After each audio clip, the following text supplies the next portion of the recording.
letra espírita altivo Panfiro. Uma casa de amor. Bom dia, os companheiros aqui presentes. Bom dia quem nos acompanha de casa. Hoje nós vamos iniciar o capítulo 28 do Evangelho, que é o último capítulo do Evangelho. Nós vamos ler um pedacinho aqui logo do início, para podermos fazer a prece. É o preâmbulo, no item 1, o primeiro parágrafo. Lê para a gente, Guilherme. Preâmbulo. Os espíritos sempre disseram: a forma não é nada, o pensamento é tudo. Orai cada um segundo vossas convicções, e de modo que mais vos sensibilizar. Um bom pensamento vale mais do que numerosas palavras com as quais o coração nada tem. Os espíritos não indicaram nenhuma fórmula absoluta de preces. Quando nos dão alguma, é para fixar as ideias e, principalmente, para chamar a atenção sobre certos princípios da doutrina espírita. Querido Jesus, Espírito querido Emmanuel, nosso amigo altivo, espíritos amorosos que trabalham aqui no nosso SEAP, na nossa Casa de Amor, estamos mais uma vez reunidos para estudarmos o Evangelho. É um estudo que nos consola, que nos acalma, mas muito nos esclarece com relação à nossa vida diária. Por isso nós te pedimos, Senhor, que nos envolva com teu manto de paz, de luz, para que o nosso entendimento se alargue e possamos entender os teus ensinamentos para conosco. Então, Jesus, em teu nome, em nome desses espíritos queridos, em nome de Deus nosso Pai, que nós iniciamos o nosso estudo do Evangelho na manhã de hoje. Graças a Deus. Então, capítulo 28, que é uma coletânea de preces espíritas.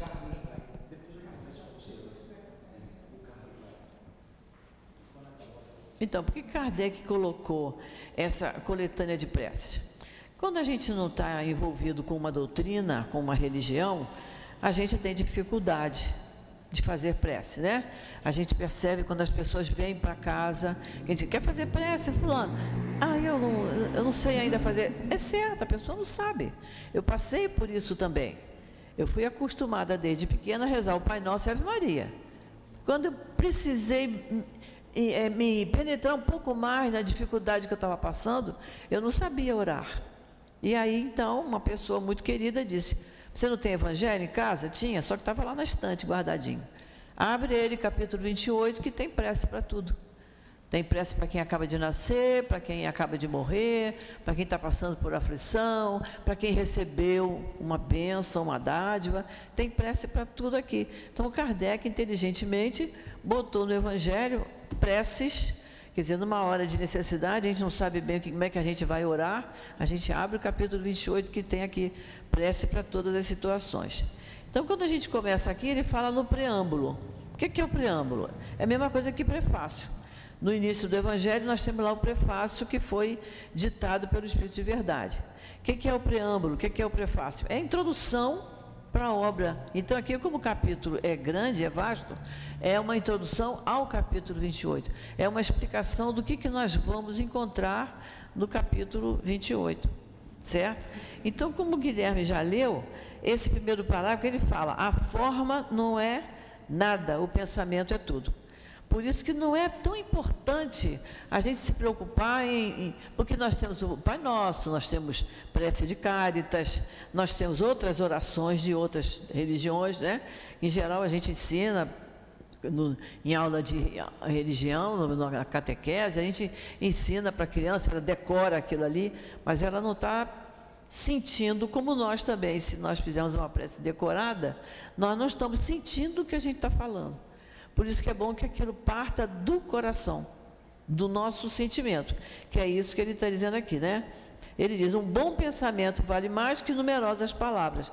Não adianta também eu fazer uma prece enorme, não adianta fazer uma prece com frases repetidas. O que interessa é ela partir do meu coração, do meu pensamento. No segundo parágrafo, o Guilherme leu, né? os espíritos eles não indicaram nenhuma fórmula. Kardec certamente pediu a eles orientação com relação a fazer prece, que é uma coisa que sempre as pessoas tiveram dificuldade, e eles então deram sugestões. Não é que quando desencarna uma pessoa querida, eu vou pegar o Evangelho obrigatoriamente e eu vou ler uma prece para alguém que acaba de morrer. Não há necessidade disso. Se aquilo partir do meu sentimento, eu posso fazer a prece da minha cabeça, de acordo com o sentimento que eu tinha por aquele que desencarnou. Assim, pelo sentimento que eu tenho por aquela criança que acaba de chegar, que é um espírito que está reencarnando, né? Mas, na dúvida, a gente tem aqui o nosso conselheiro, que é o nosso Evangelho. E aí, lembrando de preces decoradas, a gente quer mostrar que não tem nada de errado. O Pai Nosso é uma prece que Jesus nos deixou. Nós vamos analisar depois aqui o Pai Nosso, frase por frase. A Ave Maria foi uma prece que ela foi montada pela Igreja Católica. Então, se vocês quiserem ver, no Evangelho de Lucas, no capítulo 1, no versículo 28, está assim, olha, falando que o anjo Gabriel veio anunciar a chegada de Jesus, né? Então, diz assim, ó, entrando o anjo onde estava, disse, salve, ó cheia de graça, o Senhor é contigo, bendita és tu entre as mulheres. Então, o anjo Gabriel disse isso para Maria. Vê se não está parecido com a oração da Ave Maria, né? Ó cheia de graça, o Senhor é contigo, bendita és tu entre as mulheres. Muito bem. Aí, Maria vai visitar Isabel, que é a mãe de João. Quando Maria chega, deixa eu ler aqui um pedacinho para a gente se encontrar. Sucedeu que Isabel apenas ouviu a saudação de Maria e a criança exultou em seu seio, estremeceu em seu seio. Isabel ficou cheia do Espírito Santo e exclamou em alta voz, bendita és tu entre as mulheres, bendito é o fruto do teu ventre. E aí, muito acertadamente, não vai aqui nenhuma crítica, muito pelo contrário, a Igreja Católica juntou essas frases e criou a prece da Ave Maria, não é? Que não tem nada de errado, a única coisa que a gente, ao rezar a Ave Maria, que o espírita deve rezar o Pai Nosso e a Ave Maria, tem nada contra, não tem nada errado, quando chegar Santa Maria, mãe de Jesus, que Deus é o Criador, a mãe de Jesus chama-se Maria, né? Só nisso é que houve, porque muitos irmãos acham que Jesus e Deus é a mesma coisa, e não é, né? Deus é o Pai, o Criador, e Jesus é o Filho dileto dele, é o nosso irmão maior, certo? Então, estamos explicados com relação ao Pai Nosso e Ave Maria. Podemos rezar desde que a gente diga Santa Maria, mãe de Jesus, né? Então, ele diz aqui, né? Quando nos dão alguma orientação, é para fixar as nossas ideias e nos chamam a atenção com relação aos princípios da doutrina espírita. As preces que tem aqui nessa coletânea de preces são todas baseadas na base doutrinária, na base espírita. Vamos continuar, Guilherme? Tem também como objetivo ajudar as pessoas que sentem dificuldade em emitir suas ideias, visto que há pessoas que não acreditam ter orado realmente, se os seus pensamentos não forem formulados por intermédio de palavras. A coletânea de preces contida neste capítulo é uma escolha feita entre aquelas que foram ditadas pelos espíritos em diferentes circunstâncias. Eles ditaram outras preces em termos diversos, apropriadas a certas ideias ou para casos especiais, mas pouco importa a forma se o pensamento fundamental é o mesmo. Isso, foi isso que nós acabamos de falar, né? Então, vamos continuar. A finalidade da prece é elevar nossa alma a Deus. Por isso que o momento da prece é de extrema importância, né? Porque é um momento nosso, é nós com Deus, é nós com Jesus, é nós com os bons espíritos. Então, tem que ser um momento assim, em que a gente esteja totalmente entregue, que a gente seja muito honesto com o que a gente está pensando, com o que a gente está pedindo, com o que a gente está falando. O momento da prece é de extrema a finalidade da prece é levar a nossa alma a Deus. Se eu quero elevar a minha alma a Deus, se eu quero ser atendida e escutada, eu tenho que estar com um sentimento de muita honestidade dentro de mim, né? Então vamos lá. A diversidade das fórmulas não deve estabelecer nenhuma diferença entre aqueles que creem nele, e ainda menos entre os adeptos do Espiritismo, porque Deus as aceita, todas quando são sinceras. Desde que sejam sinceras, por isso que a gente fala, é um momento nosso de sinceridade. Então, Deus aceita todas as nossas preces, desde que sejam sinceras, né? E que tenham uma finalidade útil. Não se vai fazer uma prece para se conseguir uma coisa que, às vezes, é muito útil para mim, mas é desagradável para o meu próximo, né? Então, o sentido é esse. Não se deve, portanto, considerar esta coletânea como fórmulas absolutas, mas sim uma variedade entre as instruções que os Espíritos dão. É uma aplicação dos princípios da moral evangélica desenvolvida neste livro, um complemento para as suas recomendações sobre os deveres para com Deus e para com o próximo, onde são lembrados todos os princípios da doutrina. Então, nas preces que estão contidas aqui no Evangelho, ele está dizendo aqui, são lembrados todos os princípios da doutrina, são todas baseadas nos ensinamentos da doutrina espírita. E é um complemento das recomendações sobre os deveres para com Deus. Por isso, o momento da prece é um momento sério. Por isso que Jesus diz, ao orar, vai para o lugar reservado, onde ninguém lhe perturbe, e ali, no silêncio, no segredo, você sozinho, fala com Deus, fala com Jesus, fala com os Espíritos, né? Quando eu estou com problema físico, de doença física, eu peço muito ao doutor Herman, porque sempre tive, quando o altivo estava incorporado com o doutor Herman, e ele tinha uma preocupação muito grande com a saúde emocional, claro, mas com a saúde física. Então, a gente ia muito procurar o doutor Herman. Então, às vezes que eu ia fazer cirurgia, que eu já fiz algumas, eu escrevia para o plano espiritual e quem me respondia era o doutor Herman. E dizia, você precisa fazer, estaremos apoiando. Você vai cheio de fé, cheio de convicção do Espírito dizer, estaremos apoiando. É diferente quando a gente vai sem ter esse apoio, como aconteceu na minha vida antes de eu saber disso, né? Então, você vai e diz assim, Jesus, me ajuda, que eu fique calma, que eu durma, que a anestesia faça o efeito. A gente esquece de pedir pelo médico, né, pelo anestesista, por toda a equipe que estará junto de mim, né? E que meu espírito realmente se mantenha calmo e equilibrado, que eu estou fazendo aquilo por necessidade. Então, a doutrina espírita nos dá esse entendimento daquele momento. E aí, eu pedia sempre ao doutor Herman que ele estivesse junto, que intuísse o médico a fazer o melhor que ele pudesse, que o anestesista estivesse atento, que o trabalho do anestesista é de grande importância, né? Ele que fica ali monitorando as reações enquanto a gente está ali, está dormindo, mas o coração... Houve um momento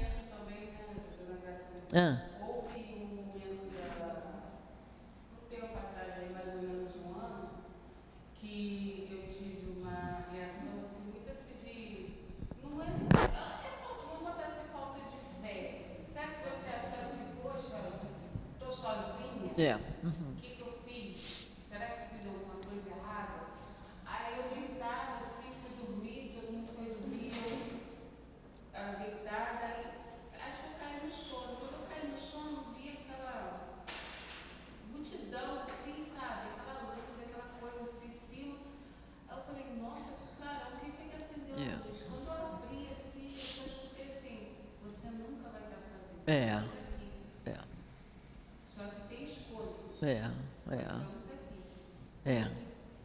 aqui. Você alertou. Às vezes é o próprio anjo de guarda nosso, que está sempre junto de nós, e diz, por que ela está com esses pensamentos? Vou ter que falar alguma coisa aí no ouvidinho dela para prestar atenção, que não estamos sós realmente, né? E essa ideia a doutrina espírita nos passa, né? Então, vamos lá.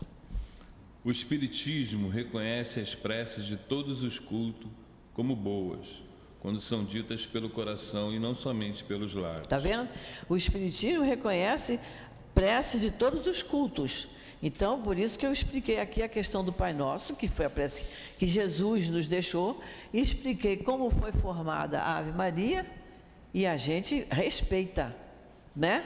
A gente respeita os cultos, as preces de todos os cultos, mas quando são ditas de coração. Por isso que quando aquilo é repetido, a gente fica, está perdendo tempo. Porque Jesus, Deus, eles não são surdos. Não precisa repetir. A criança você tem que repetir. Não faça isso, até ela aprender.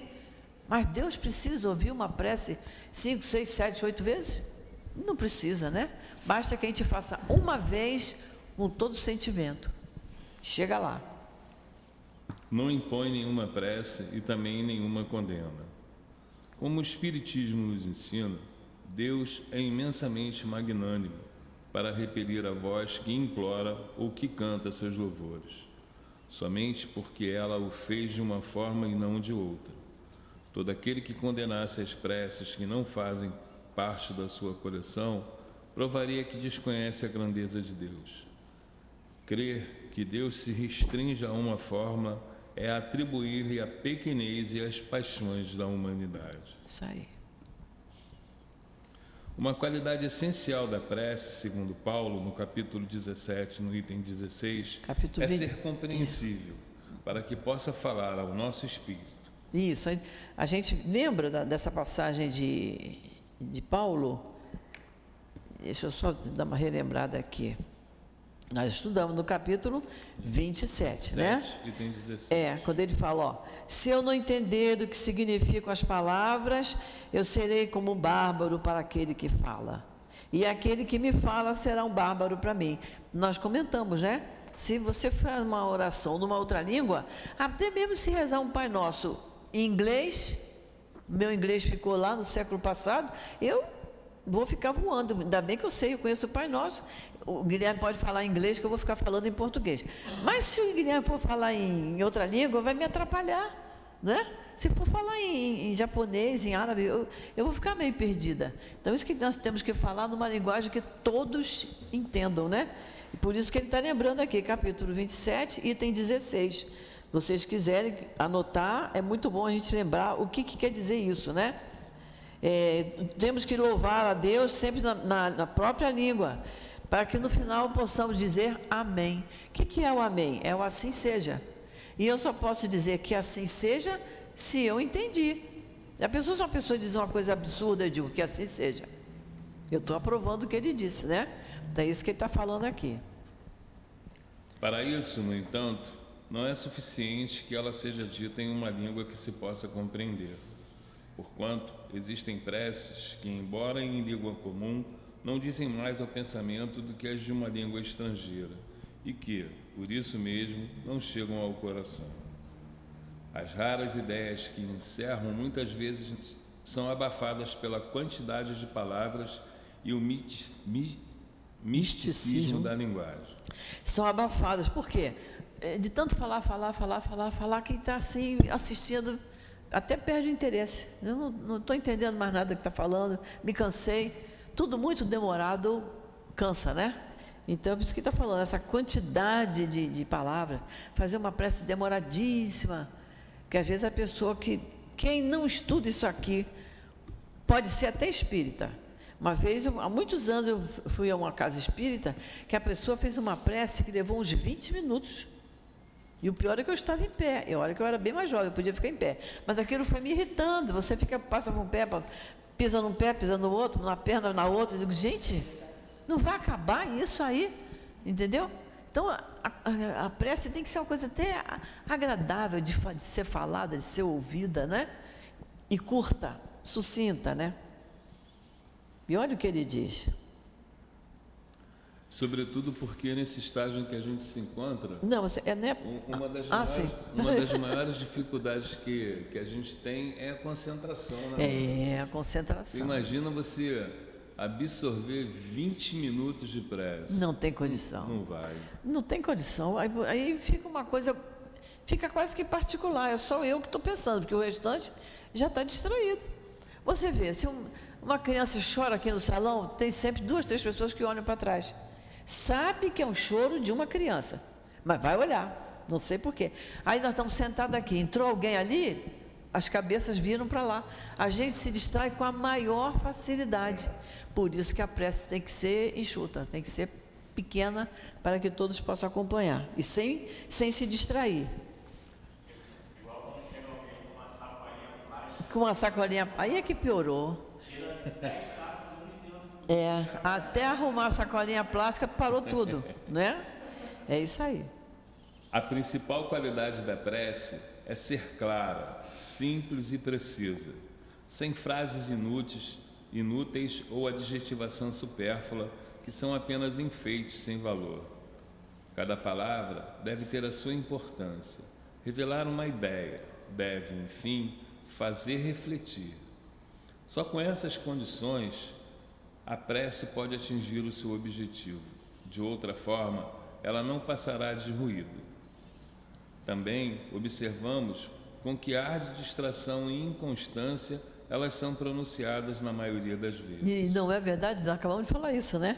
Tanto a prece demorada distrai quem está ouvindo, como distrai quem está falando, porque aquilo está tão bem decorado, que e continua falando e olhando para o lado, vendo quem entrou, e para ela está fazendo prece. Mas é porque é uma coisa repetida, decorada, sem sentido, né? Vemos que os lábios se movem, porém pela expressão fisionômica, pelo som da voz, percebe que se trata de um ato maquinal, puramente exterior, ao qual a alma fica indiferente. Muito bem. Então, já lemos o preâmbulo e entendemos.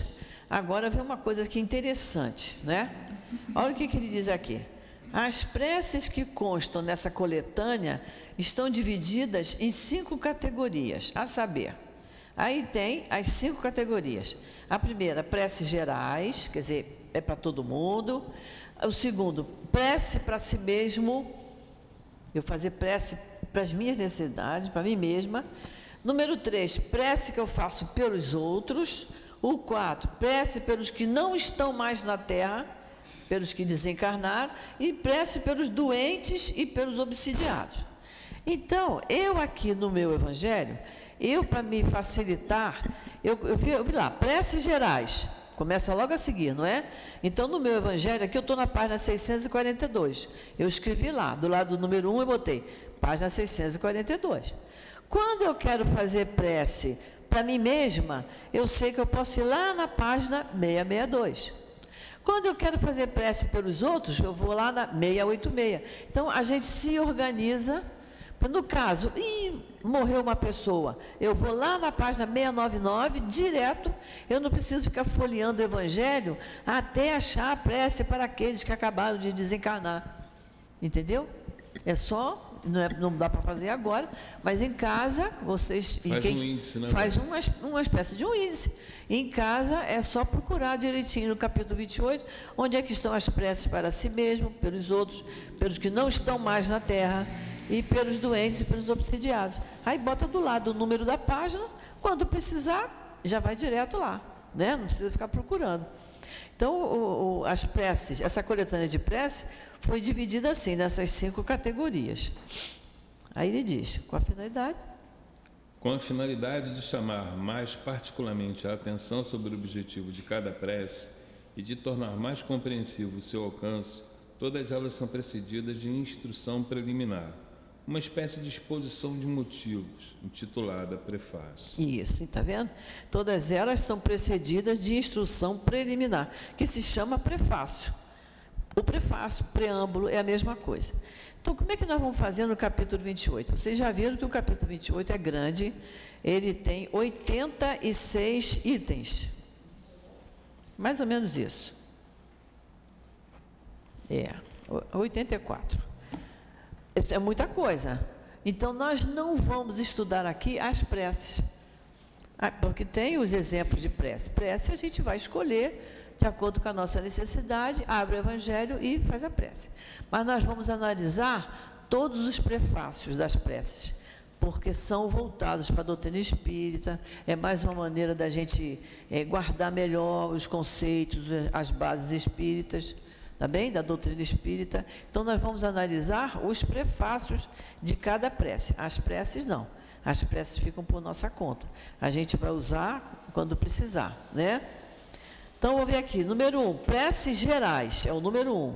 Oração dominical. O que é oração dominical? É o Pai Nosso, que foi chamado pela igreja como oração dominical, porque a maioria das missas são feitas no domingo, mas para nós é o Pai Nosso. Mas a gente pode usar a oração dominical, o título não tem importância, o importante é a gente saber do que consta o Pai Nosso. Então, vamos ler o prefácio do Pai Nosso? Os espíritos recomendaram que colocássemos a oração dominical para iniciar esta coletânea, não só como prece, mas como símbolo. Vocês viram? Os espíritos recomendaram. Kardec fazia tudo envolto de médiuns e todos ali trabalhando juntos, orientando Kardec. Então, eles orientaram que começasse a coletânea de preces com o Pai Nosso. De todas as preces, essa é a que eles situam em primeiro lugar, seja porque veio do próprio Jesus, conforme Mateus capítulo 6, de versículo 9 a 13, seja porque ela pode substituir todas as outras, segundo a intenção que lhe for atribuída. É o mais perfeito modelo de concisão, verdadeira obra-prima de sublimidade na sua simplicidade. De fato, sob a forma mais restrita, ela resume todos os deveres do homem para com Deus, para consigo mesmo e para com o próximo. Ela encerra uma profissão de fé, um ato de adoração e de submissão, o pedido das coisas necessárias à vida e o princípio da caridade. Dizê-la em intenção de alguém é pedir para esse alguém o que pediria para si mesmo. Olha que coisa bonita que ele diz, né? Ele diz que é o mais perfeito modelo de concisão, né? É uma prece pequena, concisa, ou seja, enxuta, né? Porque ela foi ditada por Jesus. Ele, percebendo que os discípulos tinham dificuldade em formular uma prece, uma oração, ele então ditou o Pai Nosso. E quando a gente estuda lá no Livro dos Espíritos, sobre a prece, no Livro dos Espíritos diz para nós que a prece também tem que ser concisa, é curtinha. Ela tem que ter louvar, agradecer e pedir. Não precisa ser necessariamente nessa ordem, mas desde que a nossa prece seja assim. E o Pai Nosso começa louvando. Quando a gente fala, Pai Nosso que estás no céu, santificado seja o vosso nome, eu estou pedindo alguma coisa? Eu estou agradecendo alguma coisa? Eu estou louvando, estou fazendo uma homenagem a Deus, né? Aí começa, venha a nós o teu reino, seja feita a tua vontade. É uma responsabilidade enorme dizer isso. Seja feita a vontade de Deus e não a minha, né? A gente fala isso, mas quer que a nossa vontade seja feita. Por isso que o Pai Nosso é muito sério. Eu tenho que entender frase por frase, né? Então, a prece, como está lá no Livro dos Espíritos, é louvar, agradecer e pedir. O melhor é começar louvando, mas eu também posso pedir e posso agradecer. A maneira de fazer a prece não tem importância. A importância é o sentimento, que é o que ele está falando aqui. E o Pai Nosso tem essas 3 fases.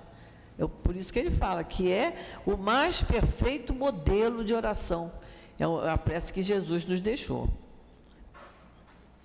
Entretanto, por causa da sua concisão, o profundo sentido que se encerra nas poucas palavras que a compõem escapa à maioria das pessoas. Eis porque, geralmente, a pronunciam sem analisar o sentido de cada uma de suas partes. Por quê? Porque fala decorado, né? Porque é uma prece que você aprende desde criança, papai e mamãe ensinaram, a gente decora e vai embora. Então, a gente pronuncia sem analisar o sentido de cada uma de suas partes, que é o que nós vamos fazer. A prece é dita como uma fórmula, cuja eficácia é proporcional ao número de vezes que ela é repetida. Esse número quase sempre é cabalístico, 3, 7 ou 9. tirando da antiga crença supersticiosa na virtude dos números e em uso nas operações de magia. Para nós não tem nada a ver isso, né? Nem estamos preocupados em fazer nenhuma oração 3, 7 ou 9 vezes, não estamos preocupados em seguir nenhuma crença supersticiosa, nenhuma crença antiga, nem nenhuma magia. Nós queremos falar com Deus, né? Nós queremos que a nossa prece chegue até os bons espíritos, eles é que são os emissários. A gente faz a prece, a gente pede a Jesus, pede a Deus, mas os bons espíritos ouvem, pegam a nossa prece e levam ao Pai. E Ele vai decidir em que momento nós vamos ser atendidos. Às vezes somos atendidos imediatamente, às vezes somos atendidos um tempo depois. O tempo do atendimento, Ele sabe qual é o melhor. Né? Às vezes a pessoa diz assim, poxa, eu tenho pedido isso tanto e não tenho conseguido, porque não está no momento de ser atendido. Algumas coisas aí que a gente está fazendo que está impedindo ser atendido, mas vamos ser. Nenhuma prece fica em vão, desde que seja feito honestamente, sinceramente, né? Com todo o sentimento. Para subir o vazio que a concisão dessa prece deixa no pensamento, a cada uma das suas proposições foi colocado, de acordo com o conselho e a assistência dos bons espíritos, um comentário que lhe desenvolve o sentido e mostra as suas aplicações. De acordo com as circunstâncias e o tempo disponível, pode-se, portanto, dizer essa oração de forma simples ou desenvolvida. De forma simples ou desenvolvida. E uma coisa que é interessante, quando ele diz lá no outro parágrafo, dizer essa prece em intenção de alguém é pedir para esse alguém o que pediria para si mesmo. Então, a gente pode rezar o Pai Nosso na intenção de alguém. Por exemplo, eu sei que eu tenho uma pessoa, uma irmã que está doente. Eu posso, no momento assim, olha, a fulana está doente, eu posso imediatamente, que me vem à cabeça, o Pai Nosso. Eu posso rezar o Pai Nosso e dizer, ofereço, Senhor, essas minhas palavras, esse meu sentimento, pelo amor que eu tenho pela minha irmã fulana de tal. Não é isso? Eu posso rezar em favor de alguém. Se eu não tiver uma ideia da minha cabeça, se eu precisar de usar o Pai Nosso. Por isso que ele está dizendo aqui, dizer o Pai Nosso em intenção de alguém é pedir para esse alguém o que eu pediria para mim mesmo. Isso pode ser feito tranquilamente, né? Bom, então vamos começar a analisar o Pai Nosso. Olha, eu acho que está lá na questão 659, você que sabe uma porção de coisa de Livro dos Espíritos, é 659 a prece? Eu acho que é. Ele sabe uma porção de... Ele sabe os números todos. Eu acho que é 659, que fala sobre a prece, que é justamente o que ele diz, louvar, pedir e agradecer. A prece. 658. 658, errei por um. 658, Livro dos Espíritos, 658, fala sobre a prece. Então, vamos ver aqui, vamos começar a analisar o Pai Nosso. Olha, a gente analisar o Pai Nosso é tão interessante que no mês de abril, que o culto foi lá em casa, eu pedi, nós temos o nosso culto mensal da casa, né? Sempre no quarto domingo do mês, faz-se um culto mensal da nossa casa. Nesse mês de setembro vai ser na casa da nossa Conceição. Mas no mês de abril foi lá em casa. E o Newton sempre deixa a nossa vontade a gente escolher o tema que a gente quer falar. E eu falei para ele, eu queria fazer o Pai Nosso. Gente, nós só lemos as duas primeiras frases. Com quase 1 hora de culto, nós não passamos disso, né? Porque não, você fica analisando, mas nós não vamos fazer isso não, nós vamos ler conforme está aqui. É só para a gente ver a importância da gente analisar o Pai Nosso. Então, vamos lá. Cremos em vós, Senhor, porque tudo revela o vosso poder e a vossa bondade. Não é um louvor? O Guilherme não leu a primeira frase, mas eu vou ler. Pai nosso que estás nos céus, santificado seja o vosso nome. Olha só, tudo revela o vosso poder e a vossa bondade. Eu estou louvando a Deus, não é isso? Vamos lá. A harmonia do universo nos dá o testemunho de uma sabedoria, de uma prudência e de uma previdência que ultrapassam todas as faculdades humanas. Olha só, a harmonia do universo. Ainda há pouco o Guilherme estava conversando com o Tiago sobre as marés, né? Que elas funcionam de acordo com as fases da Lua. Se a gente parar para pensar, o nosso organismo por dentro, né? A gente toma o café da manhã, ou a gente almoça, né? Hoje é domingo, a gente vai comer um pouquinho mais. Então, a gente come feijão, arroz, carne, legumes, blá, blá, blá, mastiga e engole. O que acontece aqui dentro, a gente não tem a menor ideia, né? Às vezes cai bem e às vezes cai mal, dependendo dos complementos que a gente põe no almoço, né? Mas o que se passa aqui dentro é uma máquina perfeita, e às vezes ela não é perfeita por erro nosso, porque a gente come coisas que não devia comer, a gente bebe coisas que não devia beber, né? E isso nos lembra a questão 614, lá do Livro dos Espíritos, que diz que a gente só se entristece, só adoece, só é infeliz quando a gente se afasta de Deus. Então, Deus criou, para a gente matar a sede, Ele criou a água, Ele não criou a Coca-Cola, nem a cerveja, né? Então, está com sede, bebe água. Aí a gente vai, toma outras coisas, né? Ele tem os vegetais, tem as plantas, as frutas. Você está com fome, vai lá, come uma fruta, né? Não precisa fazer está com fome, pega um potão de sorvete cheio de gordura hidrogenada e bota para dentro. Então, a gente se afasta das coisas boas, né? A gente fica muito preocupado em agradar o paladar, mas esquece que essa máquina aqui quer que entre coisas boas dentro dela, né? Que é o aparelho digestivo nosso. Então, ele está dizendo aqui, a harmonia do universo. Nós temos as fases da Lua, né? Nós temos as marés, nós temos a época há frutas que dão em determinada época do ano. Tudo isso é o poder de Deus funcionando, que o homem não, por mais que ele estude, ele não pode interferir.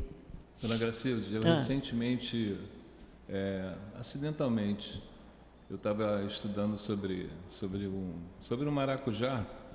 Sim. E aí, de repente, apareceu um fungo chamado micélio. Esse fungo, ele vive de forma subterrânea. Ele se interliga a todas as plantas.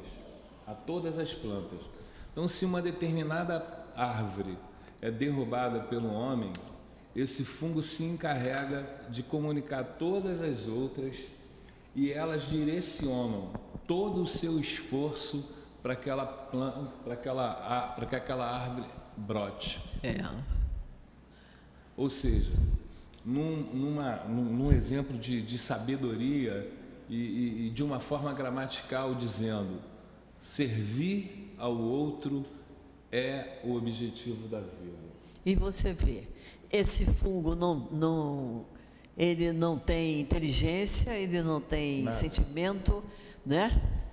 Pega e ele a água funciona. Da outra planta e leva para essa que está morrendo. É uma coisa espetacular. O nome desse fungo é micélio.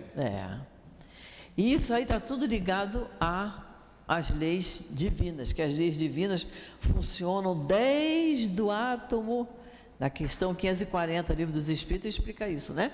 Desde o átomo, que é a menor partícula, que hoje já se descobriu que tem menor ainda, até o arcanjo, que é o anjo, que é o espírito superior, que é o espírito de luz, que é o espírito feliz.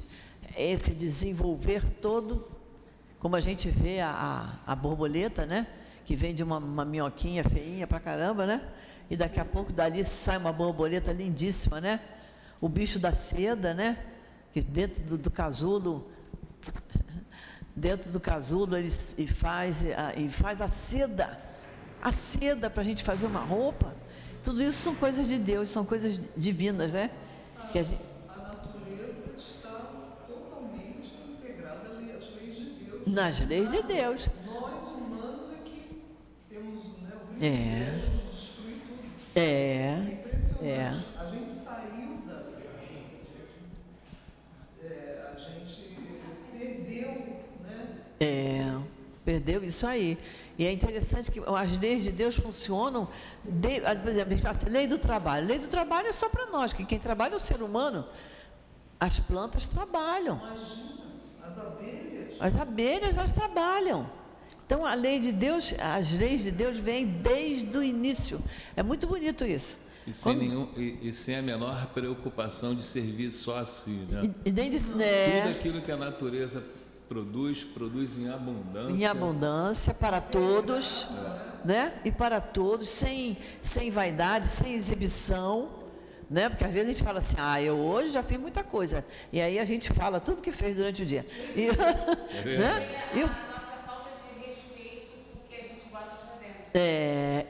Isso. Se a gente pensasse nisso, né, Luciana? Nós duas não seríamos gordinhas. É isso aí. Vamos lá mais um pouquinho. O nome de um ser soberanamente grande e sábio está inscrito em todas as obras da criação, desde o raminho de uma erva e o mais pequenino inseto até os astros que se movem no espaço. Por todas as partes, vemos a prova de uma solicitude paternal. Eis porque é cego aquele que não vos reconhece nas vossas obras, orgulhoso o que não vos glorifica, e ingrato o que não rende a ação de graça. Que não rende ação de graça. O que é render ação de graça? Quando eu falo, graças a Deus. Eu agradeço a Deus. Né? Por isso que sempre que a gente saiu, foi para a rua, pegou condução, chegou em casa, graças a Deus eu estou na minha casa. Na hora de dormir, graças a Deus que eu estou deitado na minha cama e estou agradecendo a Deus. Né? É o render graças, é isso que ele quer dizer. Que a palavra graça parece que pertence só aos nossos irmãos católicos, mas não é bem assim. É render graças, é agradecer. Né? E porque a gente...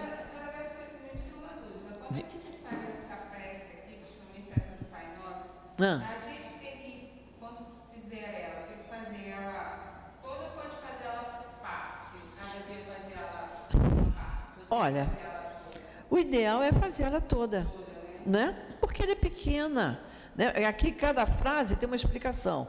Mas quando você for fazer o Pai Nosso, você sozinha, você só vai ler, Pai Nosso que está no céu, santificado seja o vosso nome. Que venha a nós o vosso reino. Aí você vai, seja feita... Ela é pequena. Então, essa explicação é só para a gente entender frase por frase. Mas o ideal é que a gente faça ela toda, né?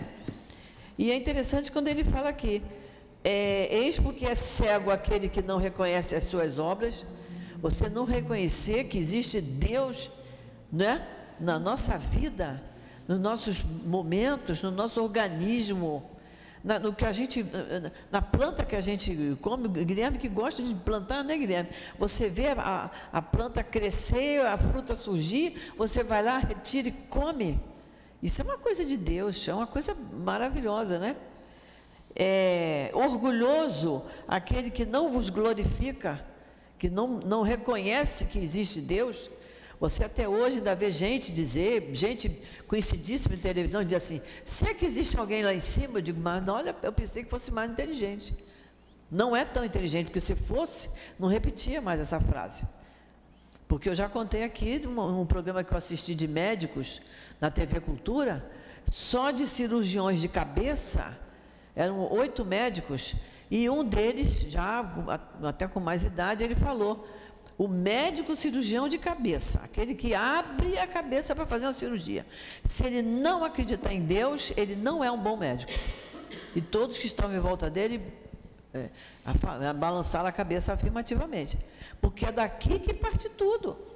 Você vê, aquele ator que sofreu o acidente, o traumatismo craniano, provavelmente ele não vai poder andar mexendo. Por quê? Ele teve um traumatismo craniano, porque é daqui que vai movimento para os meus braços, é daqui que vai movimento para as minhas pernas, é daqui que vai a minha fala, é daqui que vai a minha visão.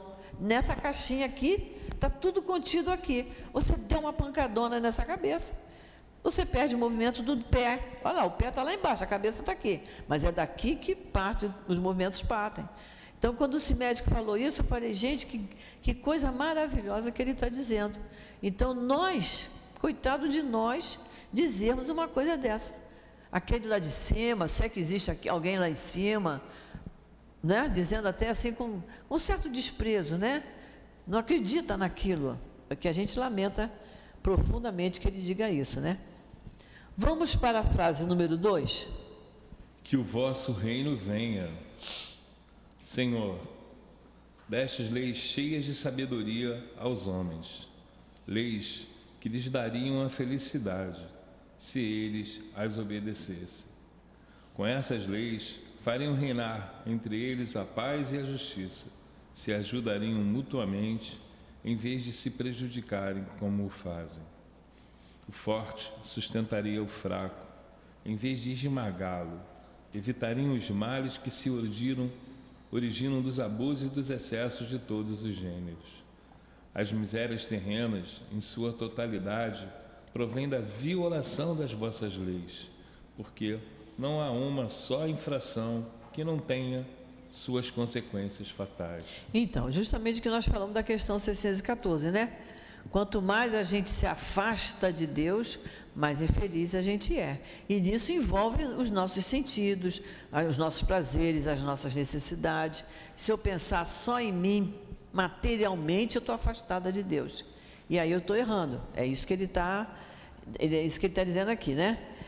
As misérias terrenas, em sua totalidade, não são algumas não, totalidade, provém da violação das leis de Deus, porque não há uma só infração que não tenha as suas consequências fatais.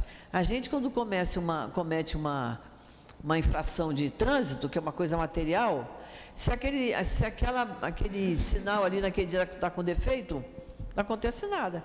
Você tinha que andar ali a 80, você está a 90, não vai acontecer nada. Mas, perante Deus, não tem. As menores infrações, Ele está presente. Não é que necessariamente que Ele esteja ali, mas nós vimos, como nós comentamos, né, Luciana, que nós temos uma rede de espíritos à nossa volta. Nós temos o nosso anjo da guarda, que é um espírito superior a nós, que está ajudando a gente, está nos intuindo, está nos alertando. Então, ele está falando com quem? Com a minha consciência. Se eu agir de acordo com a minha consciência, eu vou errar muito menos. Muito menos. E aí eu estarei me aproximando de Deus.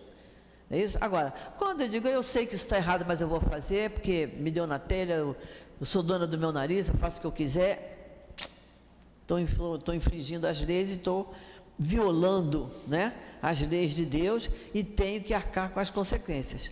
Materialmente, muita coisa passa despercebido, mas moralmente nada passa despercebido, nada mesmo.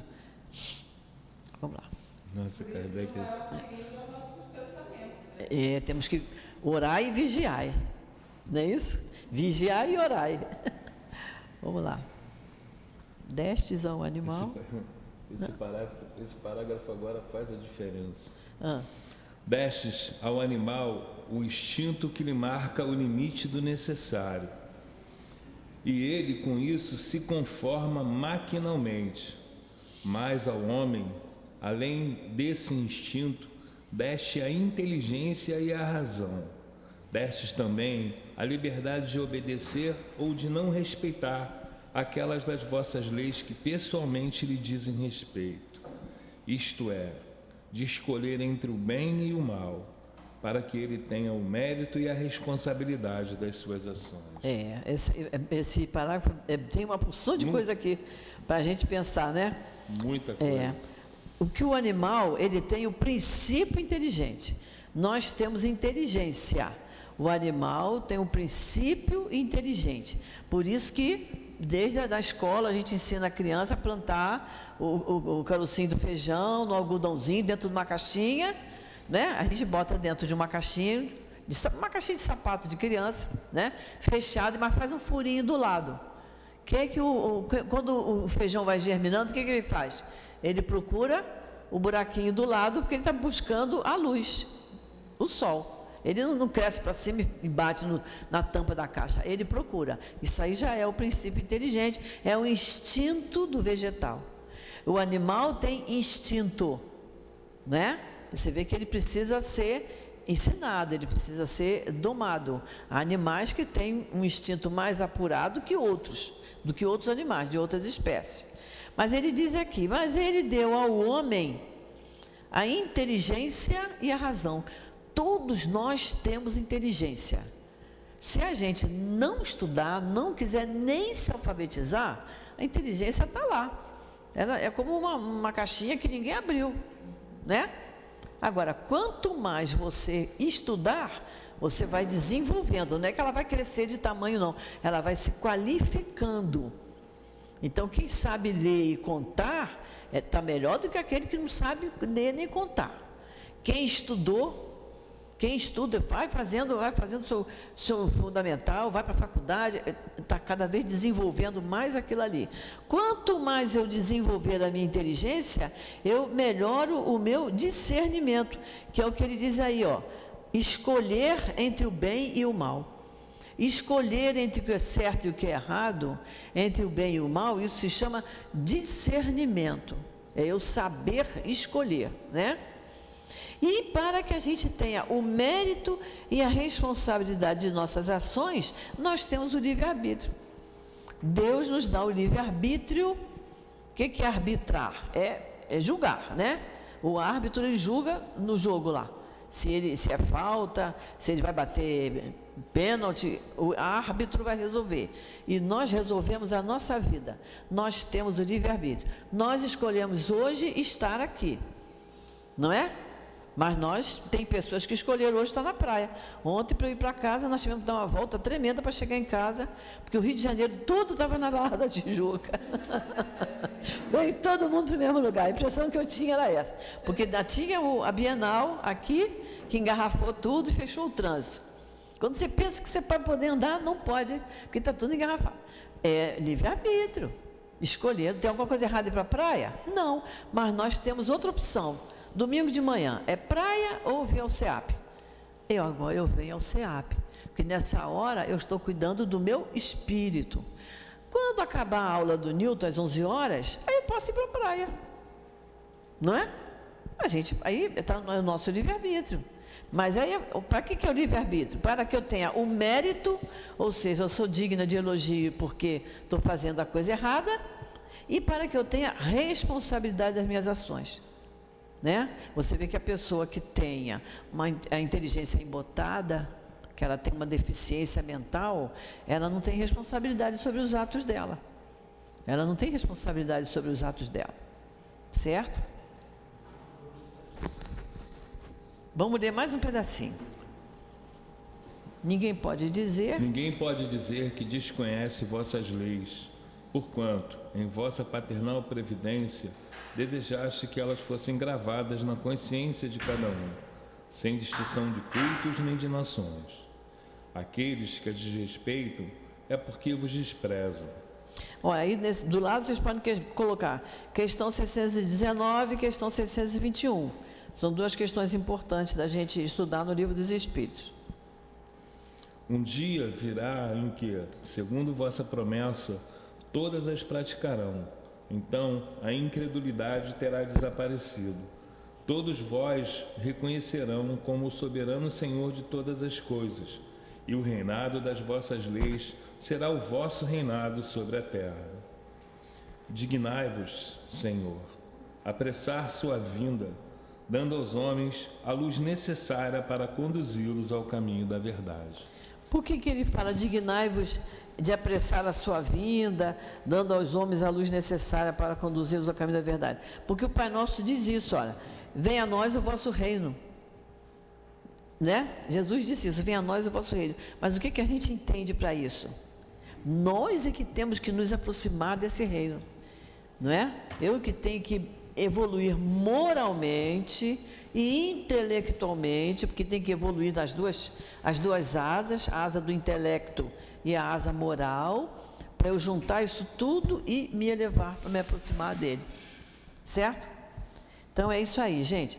Nós vamos deixar para a semana que vem o item 3 do Pai Nosso, que é que a vossa vontade seja feita na terra e no céu. Semana que vem é dia 17, né?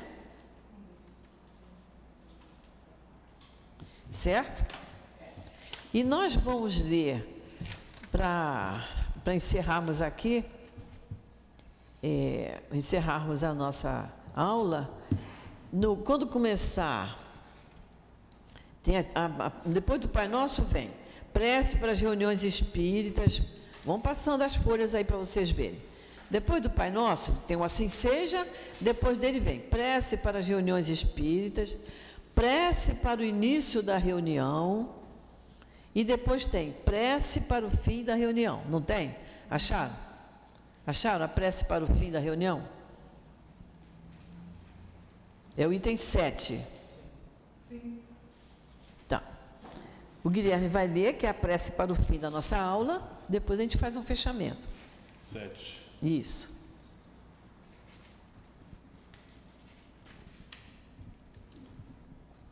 Agradecemos aos bons espíritos que quiseram vir se comunicar conosco e pedimos que nos ajudem a colocar em prática os ensinamentos que nos deram.